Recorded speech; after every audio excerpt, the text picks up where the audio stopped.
बिस्मिल्लाहिर्रहमानिर्रहीम। अस्सलाम वालेकुम। Welcome to SW Aslan already YouTube channel. आज की वीडियो में हमने जनरल केमिस्ट्री का पास्ट पेपर सोल्व करना है 2022 का, जिसका कोर्स कोड है 203।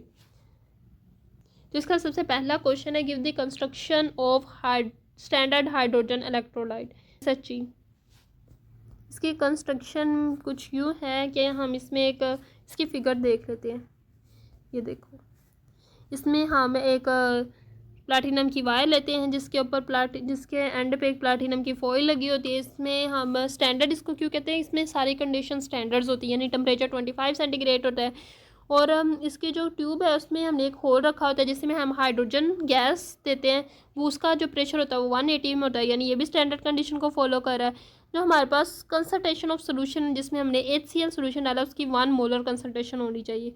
तो ये भी हमारा क्या है, कंडीशन को फॉलो कर रहा है। और इसमें हमारे पास कॉपर वायर होती है, इसका इलेक्ट्रोड पोटेंशियल हमारे पास 0 होते हैं। ठीक है, ये देखो, the electrode is prepared by making a contact between the hydrogen gas and at 1 atmospheric pressure with 1 mole HCl in which foil of platinum remain immersed. It is called standard hydrogen electrode and its electrode potential is through to be 0. Second question है हमारा, what is systematic and random error. Systematic error कौन से होते हैं, random error कौन से होते हैं। रैंडम एरर वो होते हैं जो बाय चांस हो जाते हैं और हमें इनकी रीजंस भी नहीं पता होती। अनप्रेडिक्टेबल मिस्टेक्स हमसे हो जाती, हमें पता भी नहीं होता हमसे मिस्टेक हो चुकी है और हमारा जो वैल्यू है उनमें एरर आ चुके हैं। तो ऐसे एरर्स को हम कहते हैं रैंडम एरर, और ये हमारे कंट्रोल में भी नहीं होते। हो सकता है कि अचानक जंजला आ गया हो, अर्थक्वेक आ गया हो, और क्या हो गया कि हमारा ऑपरेटर ही ख़राब हो गया हो, ये हमारे कंट्रोल में नहीं था और अनप्रिडिक्टेबल मिस्टेक हुई है और ये बाय चांस भी हुआ, तो ये हमारे पास रैंडम एरर आएगा। इसके काजेज़ क्या क्या हो सकते हैं, अनकंट्रोल चेंजेस हो सकती हैं। ठीक है, हमने क्या अपना सिस्टम को कंट्रोल ही नहीं किया हुआ, तो ये हमारे पास रैंडम एरर आ जाएगा। दैन हमारे पास सिस्टमेटिक एरर, ऐसे एरर होते हैं जिनकी हमें मिस्टेक प्रिडिक्ट कर सकते हैं, हमें पता होता है क्या हमसे ये मिस्टेक हुई है, इसकी वजह से रैंडम सिस्टमेटिक एरर आया है। और ये हर बार होता है। क्यों हो सकता है कि हमारा इंस्ट्रूमेंट ही ख़राब हो, हमें पता है कि हमारा इंस्ट्रूमेंट ख़राब है और हमारी मिस्टेक आ सकती है और फिर हमारी हर वैल्यू में मिस्टेक आएगी क्योंकि हमारा इंस्ट्रूमेंट ख़राब है, इसकी कैलिब्रेशन भी पुअर है। इसके काजेज़ क्या क्या हो सकते हैं, it may be cause due to zero error of instrument, poor calibration of instrument and incorrect marking. हमने मार्किंग ही नहीं ठीक की। हम ऐसे बंदे हैं जिनको काम ही नहीं आता, तो काम कैसे सही करेंगे।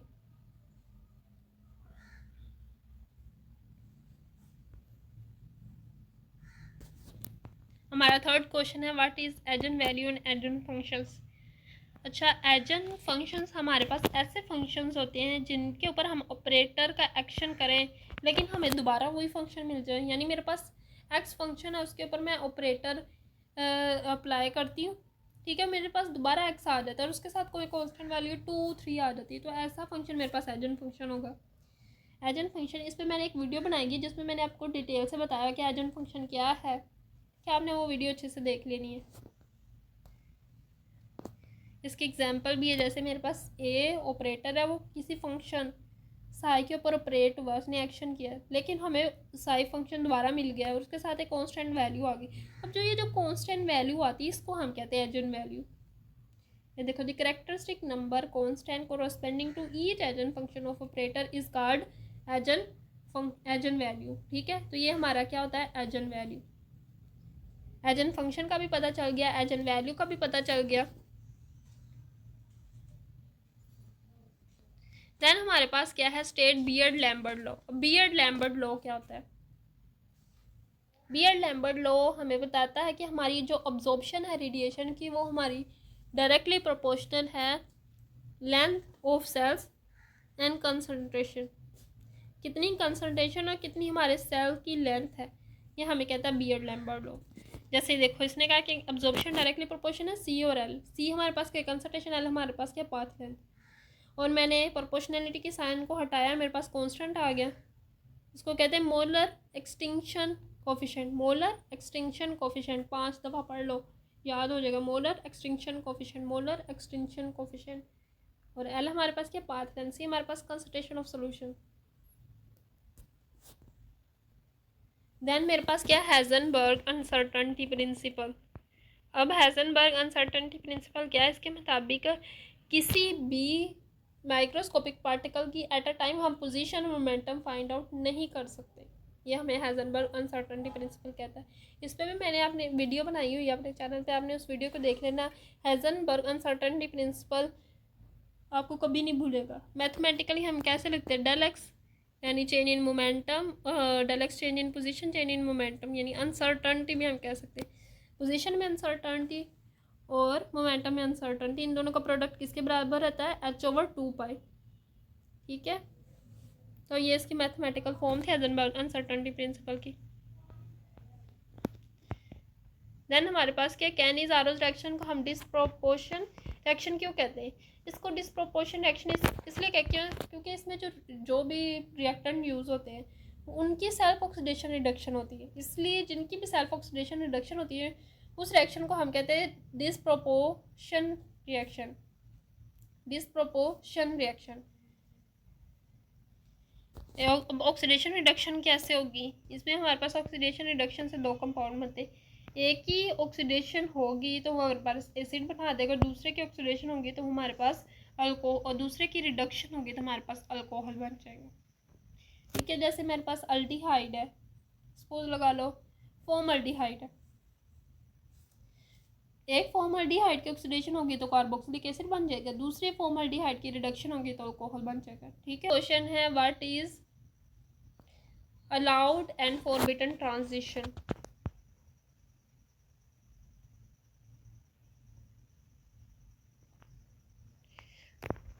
अब अलाउ और फॉरबिडन ट्रांजिशन, अलाउ ट्रांजिशन ऐसी ट्रांजिशन होते हैं जिसमें ई यानी मोलर एक्सटिंक्शन कोफिशिएंट हमारा 10⁴ के बराबर होता है, और फॉरबिडन में हमारा क्या होता है कि वो 10⁴ से कम होता है। जो मोलर एक्सटिंक्शन कोफिशिएंट है 10⁴ से कम होता है। इसमें हमारी कौन सी जनरली होती है, N2 सिग्मा स्टार, और इसमें हमारी तकरीबन अलाउड में हमारी π2 π स्टार भी आ जाती है। ठीक है,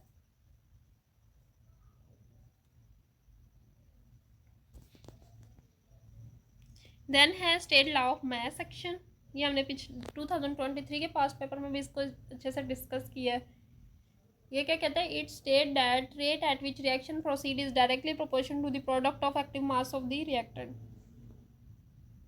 इसकी ये मैथमेटिकल फॉर्म है, K C is equal to ऊपर रिएक्टेंट, ऊपर प्रोडक्ट सॉरी, और नीचे हमारे रिएक्टेंट आ जाते हैं।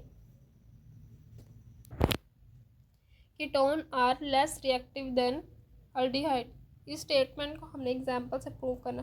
अब कीटोन की दोनों साइड पे आर ग्रुप होते हैं, अल्डिहाइड की एक साइड पे आर ग्रुप होते हैं। अगर स्टीरिक फैक्टर की तरफ देखें तो कीटोन पे क्या है, दोनों तरफ आर ग्रुप है, दोनों तरफ भारी बल्कि ग्रुप है, तो वो किसी चीज़ को अटैक करने नहीं देते, तो रिएक्शन कैसे होगा, इसलिए वो कम रिएक्टिव है। With an alkene the transition state experience steric hindrance because of bulky alkyl groups. within an aldehyde static hindrance will be less because उधर एक ही अल्काइल ग्रुप है।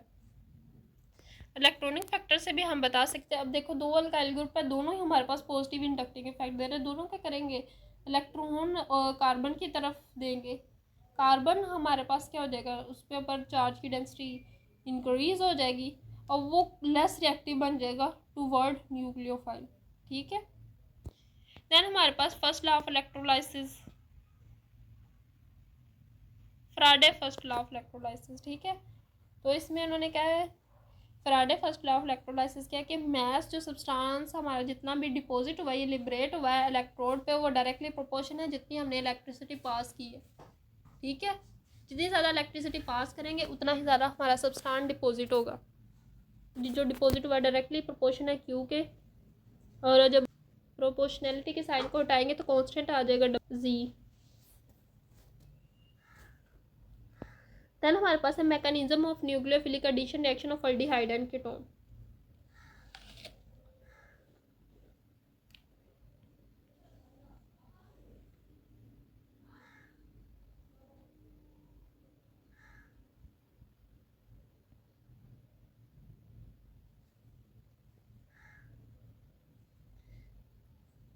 जो अल्डिहाइड एंड कीटोन है, इनके कैरेक्टरिस्टिक रिएक्शन में हमारे पास nucleophilic addition reaction आते हैं। ये एसिड कैटालाइज भी होते हैं, बेस कैटालाइज भी होते हैं। इसमें हम एसिड कैटालाइज रिएक्शन को देखेंगे, उसका मैकेनिज्म। पहले हमारे पास न्यूक्लियोफाइल जनरेट होगा, फिर हमारा न्यूक्लियोफाइल अटैक करेगा।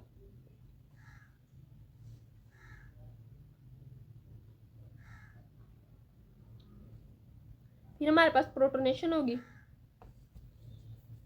अगला क्वेश्चन है, मैंने प्रिंसिपल बताना है आईआर स्पेक्ट्रोस्कोपी का। आईआर स्पेक्ट्रोस्कोपी में एक्चुअली होता क्या है, इसमें हम वो जो दूसरी थी यूवी विजिबल, उसमें हमारी क्या होती है, इलेक्ट्रॉनिक ट्रांजिशन होती है। लेकिन आईआर में क्या होता है कि वाइब्रेशनल और रोटेशनल एनर्जी लेवल्स आते हैं। ठीक है, जो हमारे बॉन्ड है वो वाइब्रेट करना शुरू कर देते हैं आईआर स्पेक्ट्रोस्कोपी में। फिर आईआर की एनर्जी कम होती है बनिस्बत यूवी विजिबल की, तो इतने ज़्यादा इलेक्ट्रॉनिक ट्रांजिशन तो नहीं कर पाते, बेचारों की एनर्जी ही कम है, तो वो वाइब्रेशनल या रोटेशनल एनर्जी लेवल्स, ठीक है, करवाएंगे, चेंज करवाएंगे उनमें।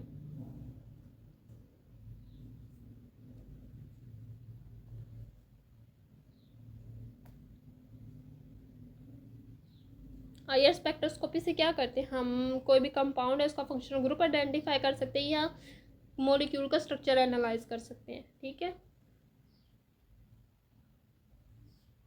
देन हमारा क्वेश्चन है, what are wave particle duality. Wave particle duality क्या होती है, इसके मुताबिक ऑल पार्टिकल्स जो हैं वो हमारे पास वो उनके पास दो तरह की नेचर होती है, वेव भी और पार्टिकल नेचर भी होती है। जैसे हमारे पास लाइट है, उसकी हमारे पास पता है light as a wave behave करती है, लेकिन वो पार्टिकल बिहेव भी करते हैं। हमें पता है उसमें पैकेट ऑफ एनर्जी होती है जिसको हम फोटोन कहते हैं।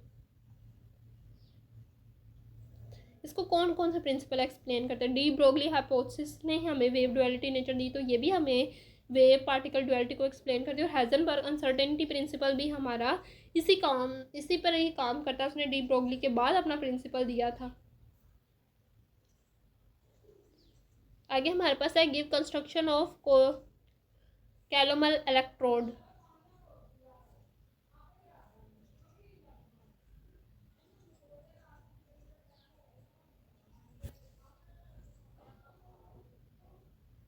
अब कोलामल इलेक्ट्रोड को हम रेफरेंस इलेक्ट्रोड भी कहते हैं। ठीक है, इसमें हमारे पास मर्क्यूरस क्लोराइड होता है, HCl होता है, प्लाटिनम की वायर होती है।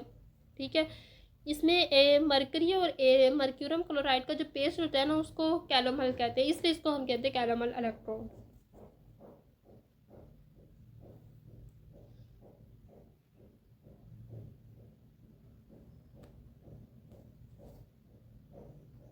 देन हमारे पास है preparation of acid chloride. Acid chloride की हमने दो प्रिपरेशन लिखनी है। इसकी फर्स्ट प्रिपरेशन क्या है कि हमने एसिड का रिएक्शन थायोनाइल क्लोराइड के साथ करवाएंगे तो हमारा एसिड क्लोराइड बन जाएगा। दूसरी प्रिपरेशन क्या है कि हम एसिड का रिएक्शन फॉस्फोरस ट्राइक्लोराइड के साथ करेंगे तो भी हमारा एसिड क्लोराइड बन जाएगा।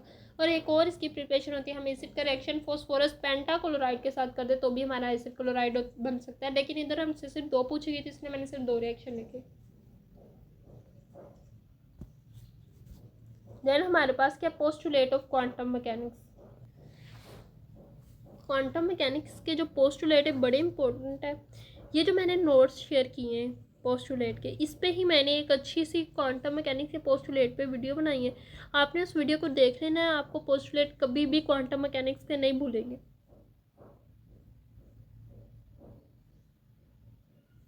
पहला पोस्टुलेट कहता है कि the state of micro system is fully describe in term of a wave function, यानी हम अपने सिस्टम को फुली डिस्क्राइब कर सकते हैं, उसकी पूरी इन्फॉर्मेशन उसके फंक्शन से ले सकते हैं। दूसरा क्या है कि हम फिजिकल क्वांटिटियाँ उनको डिटरमाइन कर सकते हैं, like position, velocity, momentum, energy, सबको हम फाइंड आउट कर सकते हैं।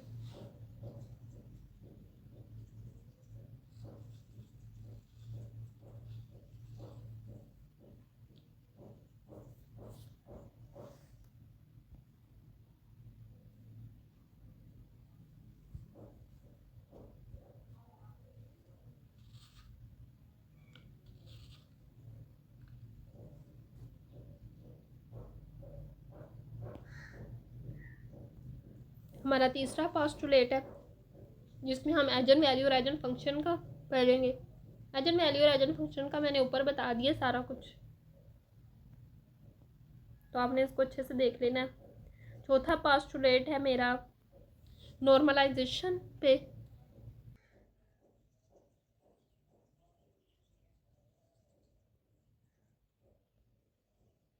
हमारा जो फिफ्थ वाला पोस्टुलेट है ये हमारी श्रोडिंगर वेव इक्वेशन के बारे में, time dependent Schrodinger wave equation के बारे में। कहते हैं हम क्या फंक्शन की तमाम इंफॉर्मेशन जो है श्रोडिंगर वेव इक्वेशन से हम फाइंड आउट कर सकते हैं, जो इक्वेशन भी नीचे दी गई है।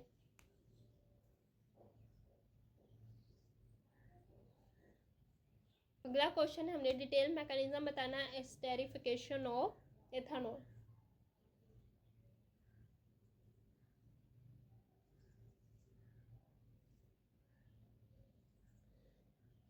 स्टेरिफिकेशन का क्या मतलब है कि हमारा ईस्टर बनना है अल्कोहल से और कार्बोक्सिलिक एसिड से। अगर कार्बोक्सिलिक एसिड अल्कोहल के साथ रिएक्ट करेंगे तो हमारा ईस्टर बनेगा। इस प्रोसेस को हम कहते हैं स्टेरिफिकेशन। जैसे नीचे इक्वेशन है जनरल, उसमें एसिड और इथेनॉल मिलके हमारे पास क्या बना रहे, ईस्ट और साथ वाटर बना रहे।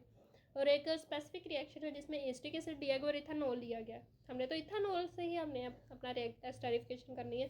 तो इथेनॉल और हमारा एसिटिक एसिड रिएक्ट करेगा तो हमारा इथाइल एसीटेट बन जाएगा। इसका मैकेनिज्म हमारे पास, इसका मैकेनिज्म कुछ यूं है।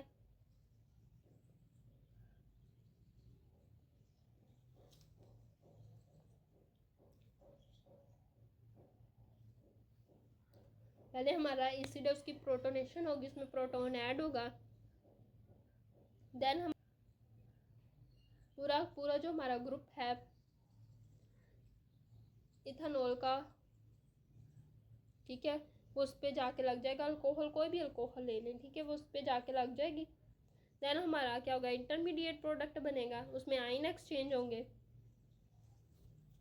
फिर हमारा वाटर निकलेगा, फिर भी हमारा इंटरमीडिएट बनेगा और अनस्टेबल होगा, उस पर फिर वाटर अटैक करेगा और हमारा ईस्टर बन जाएगा।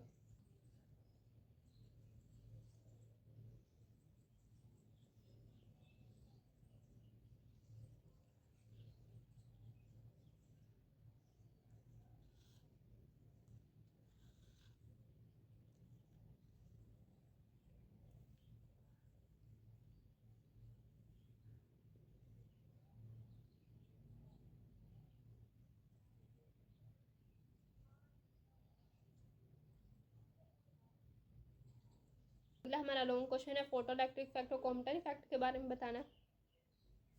कॉम्पटन इफेक्ट बड़ा इजी है। इसमें हमने क्या बनाया, किसी भी मेटल के ऊपर कोई मटेरियल है उसके ऊपर कोई भी लाइट आके टकराएगी, टकराने के बाद वो स्कैटर कर जाएगी लाइट। अब वो जो स्कैटर्ड लाइट है उसकी वेवलेंथ भी चेंज हो जाएगी, फ्रिक्वेंसी भी चेंज हो जाएगी, वेवलेंथ इंक्रीज, वेवलेंथ क्या होगी हमारी, इंक्रीज हो जाएगी। तो ये हमारी क्या है, कॉम्पटन इफेक्ट ही है। The beam of light having X rays strike on material then it is scattered, the scattered light undergoes change in wavelength and frequency. The wavelength of scattered beam of light is increased. The change in wavelength depend upon the scattered angle. अब जो जितनी wavelength change हो रही है हमारे incident ray पे depend नहीं कर रही, इस पर डिपेंड करी हमारा एंगल जो है, कितने एंगल पे वो स्कैटर्ड कर रही है। इस फिनोमेना को हम कहते हैं कॉम्पटन इफेक्ट।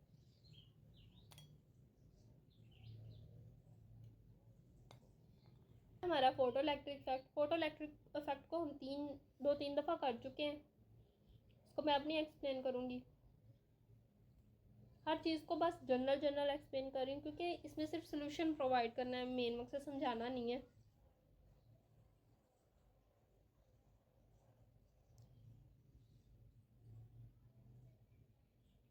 अपने याद रखना फोटो इलेक्ट्रिक इफेक्ट की डिस्कवरी कैसे हुई, ये हमें हेनरिच ने दिया था इन 1887, हेनरिच हर्ट्ज ने 1887 में। और बड़ा इम्पोर्टेंट है ये एग्ज़ाम पॉइंट ऑफ व्यू से। अगला लॉन्ग क्वेश्चन है, हमने कंस्ट्रक्शन और वर्किंग बतानी है गैल्वानिक सेल की। तो ये मैंने एफएससी की बुक से लिया मटेरियल, इसमें बड़ा अच्छा लिखा हुआ था गैल्वानिक सेल के बारे में। फर्स्ट ईयर की बुक है जो एफएससी की।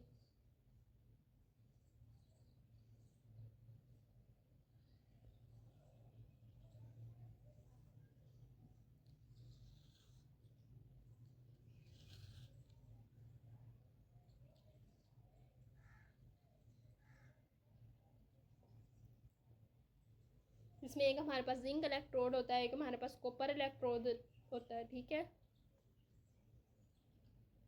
जो कॉपर इलेक्ट्रोड होता है उस सेल में हमारा कॉपर सल्फेट का सोल्यूशन होता है, जो जहाँ जिंक इलेक्ट्रोड होता है उस सेल में हमारे पास जिंक सल्फेट का सोल्यूशन होता है।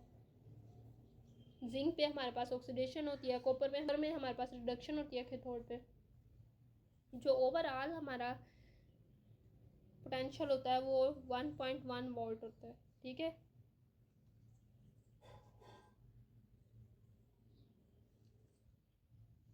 अगला हमारा क्वेश्चन है कॉमन आयन इफेक्ट बताना, और इसकी एप्लीकेशन है qualitative inorganic analysis. Compton effect क्या होता है ये हमने पीछे पढ़ चुके हैं, वहाँ से ही लिया है कि कॉम्पटन इफेक्ट की डेफिनेशन, उसकी एग्जांपल है।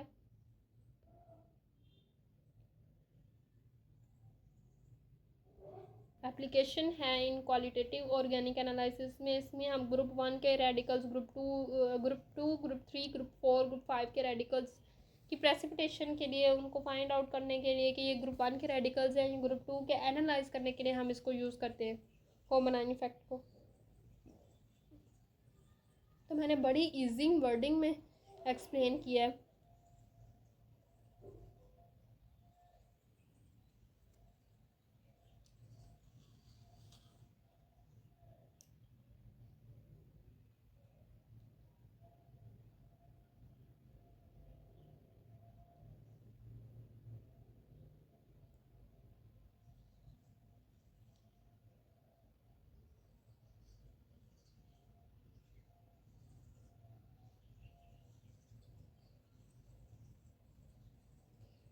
ग्रुप 3 के भी साल्ट एनालिसिस के लिए हम कॉमन आयन इफेक्ट को ही यूज़ करते हैं।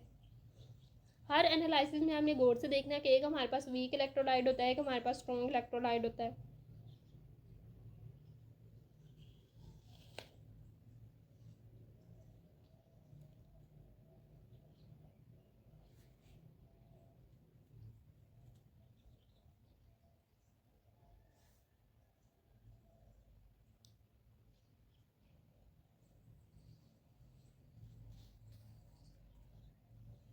ग्रुप 4 की भी साल्ट एनालिसिस इसी तरह ही हम करते हैं। जो ग्रुप 1 है उसमें भी हम H2S यूज़ करते हैं, ग्रुप 2 सॉरी, उसमें भी हम H2S यूज़ करते हैं, उसमें भी सल्फाइड बनाते हैं। ग्रुप 4 में भी, दोनों में सल्फाइड बनते हैं। तो हमें कैसे पता चलेगा ये ग्रुप 1 के सल्फाइड, ग्रुप 2 के सल्फाइड है या ग्रुप 4 के? तो जो ग्रुप 1 के सल्फाइड है ना, वो लो कंसनट्रेशन पे, सल्फेट की लो कंसनट्रेशन पे बनते हैं। ग्रुप 2 के सल्फाइड, जो ग्रुप 4 के सल्फाइड्स है ना, ये हमारी सल्फाइड की हाई कंसनट्रेशन पे बनते हैं। तो ये चीज़ याद रखिए।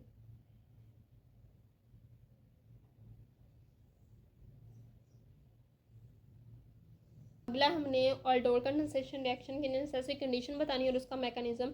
अब इसकी नेसेसरी कंडीशन हमारे पास दो ही हैं। एक हमारे पास अल्फा हाइड्रोजन की प्रेजेंस होनी चाहिए, यानी अल्फा हाइड्रोजन होगा तो हमारे पास ऑल्डोर कंडेंसेशन होगी। बाकायदा एफएससी की बुक में ये लाइन लिखी हुई है कि अल्फा हाइड्रोजन जो पोजेस करते हैं अल्डिहाइड और कीटोन, वो ही हमारे पास ऑल्डोर कंडेंसेशन करते हैं। ठीक है, दैन हमारे पास बेसिक मीडियम होना चाहिए, यानी NaCl एज हमारे पास कैटलिस्ट यूज़ होना चाहिए, तो ही हमारा अल्डोर कंडेंसेशन का रिएक्शन प्रोसीड होगा। और इसका मैकेनिज्म कुछ यूँ है, पहले हमारे पास प्रोटॉन रिमूवल होगा, जब हमारा न्यूक्लियोफाइल जनरेट होगा, देन हमारा न्यूक्लियोफाइल अटैक करेगा। चौथे में हमारा क्या होगा कि प्रोटोनेशन होगी और हमारा एंड प्रोडक्ट बन जाएगा, हमारा जो OH नेगेटिव आयन है वो निकल जाएगा। तो हमारी आज की वीडियो जनरल केमिस्ट्री के सोल पास पेपर पे 2022 के पेपर पे, तो मुझे उम्मीद है कि आप लोगों को अच्छे से समझ आ गई होगी, हर क्वेश्चन का आंसर मिल गया होगा, जो आपके जहन में जितने भी क्वेश्चन होंगे इन पेपर्स के हवाले से। तो इन पेपर्स के सोल्यूशन बनाने में बड़ी मेहनत लगती है, तो आपने वीडियो को लाइक ज़रूर कर देना, कमेंट में बताना आपको वीडियो कैसी लगी, और मज़ीद वीडियो चाहिए तो कमेंट सेक्शन में कमेंट ज़रूर करिएगा। कहते हैं ना, एक इंटरनल खुशी मिलती है जब आप कमेंट करते हो और लाइक भी जब वीडियो को करते, और दुआ में याद भी रखना। अल्लाह हाफिज़।